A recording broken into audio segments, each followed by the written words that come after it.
नमस्कार बंधुगण, एथार बदल भाग्य 566 वर्ष पर यही चारि राशि खोलिला किस्मत। एथर राजा भली जीवन बंचिवे।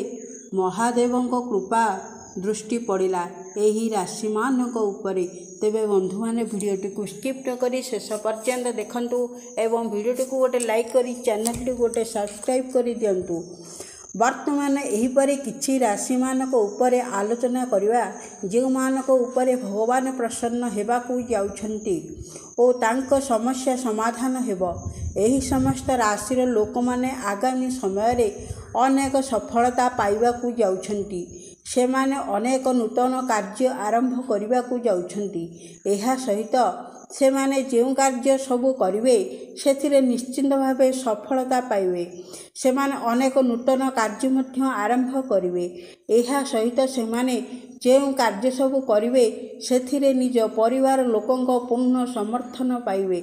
व्यवसाय और अन्य समस्त क्षेत्र में से माने अनेक सफलता पाइबाकु जाउछंती। से माने अनेक नूतन व्यवसाय मध्य आरंभ करिवे।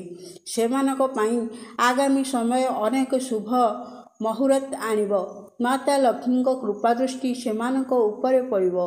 अचानक भावे धन प्राप्ति करिवार संभावना रही। एहा सहित सेमानक उपरे माता लक्ष्मी प्रसन्न हेबे। सेही दिन ठारू राशि गुड़िक हेला मेष राशि, सिंह राशि, कुंभ राशि और तुला राशि। तेबे बंधुगण आपणक केउ राशि ताहा कमेंट माध्यम रे निश्चिंत जणाइबे।